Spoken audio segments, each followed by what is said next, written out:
Clip number 542۔ اس clip میں انشاءاللہ آپ قرآن پاک کی سورہ ہود کی آیت نمبر 89 سے لے کے 91 تک کی تلاوت، ترجمہ اور تفسیر قرآن صراط الجنان سماعت فرمائیں گے۔ بسم اللہ الرحمن الرحیم۔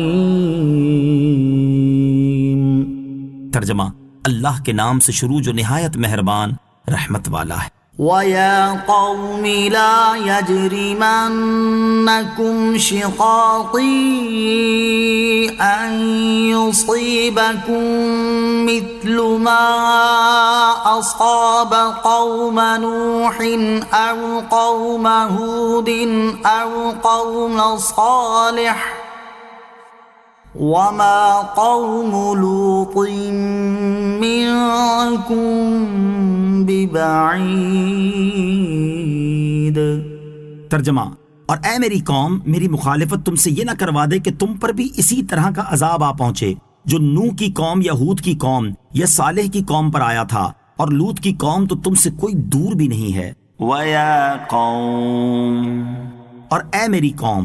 حضرت شعیب علیہ السلام نے اپنی قوم سے مزید فرمایا کہ اے میری قوم، مجھ سے تمہاری عداوت اور بغض، میرے دین کی مخالفت، تمہارے اللہ تعالیٰ سے کفر پر اصرار کرنے اور بتوں کی پوجا کرنے پر قائم رہنے، لوگوں سے ناپ تول میں کمی کرنے کو نہ چھوڑنے اور اللہ تعالیٰ کی بارگاہ میں توبہ سے اعراض کرنے کی وجہ سے کہیں تم پر بھی ویسا ہی عذاب نازل نہ ہو جائے جیسا حضرت نوح علیہ السلام کی قوم پر، یا حضرت ہود علیہ السلام کی قوم پر، یا حضرت صالح علیہ السلام کی قوم پر، یا حضرت لوط علیہ السلام کی قوم پر نازل ہوا۔ اور حضرت لوط علیہ السلام کی قوم کا زمانہ دوسروں کی بنسبت تم سے زیادہ قریب ہے، لہٰذا ان کے حالات سے عبرت حاصل کرو اور اس بات سے ڈرو کہ کہیں میری مخالفت کی وجہ سے تم بھی اسی طرح کے عذاب میں مبتلا نہ ہو جاؤ جس میں وہ لوگ مبتلا ہوئے۔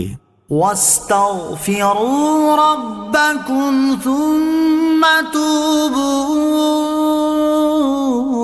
إِلَيْهِ إِنَّ رَبِّي رَحِيمٌ وَدُودٌ۔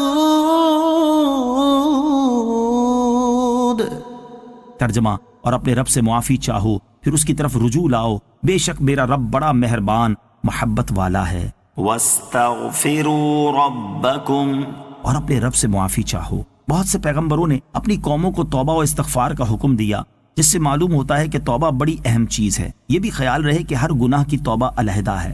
کفر کی توبہ ایمان لانا ہے، حقوق العباد کی توبہ انہیں ادا کر دینا ہے، اور علانیہ گناہ کی توبہ علانیہ ہے۔ ودود کا معنی و مفہوم، یہ لفظ ودن سے ماخوذ ہے جس کا معنی ہے خالص محبت، اور اللہ تعالیٰ پر اس اسم کا اطلاق دو طرح سے ہوتا ہے۔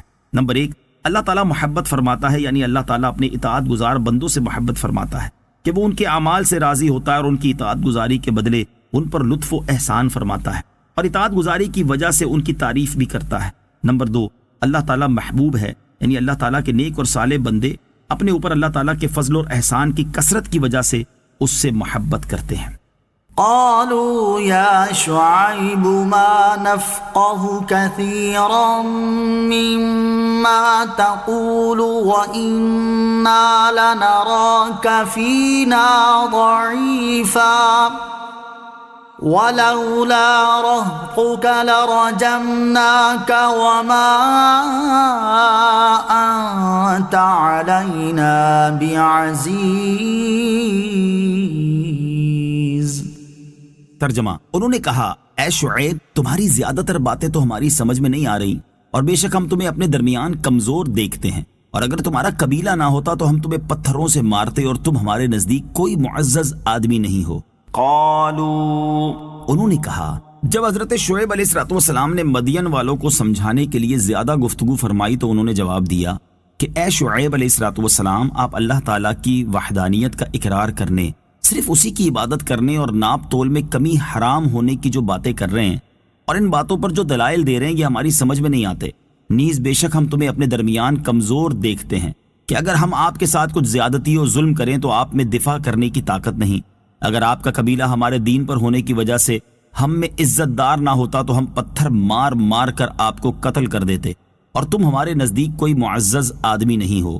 ہمارے زمانے کے وہ لوگ جنہیں اسلام کے احکام پر کوفت ہوتی ہے کہ کسی کو سود کی حرمت ہضم نہیں ہوتی، اور کسی کو پردے کی پابندی وبال جان لگتی ہے، اور کسی کو حقوق اللہ کی ادائیگی اور عبادات کی پابندی پر مذاق سوچتا ہے، ایسے لوگوں کو اپنے اقوال و افعال کو قوم شعیب کے بیان کردہ جملوں کے ساتھ ملا کر دیکھ لینا چاہیے، کیا یہ اسی کافر قوم کے نقش قدم پر نہیں چل رہے؟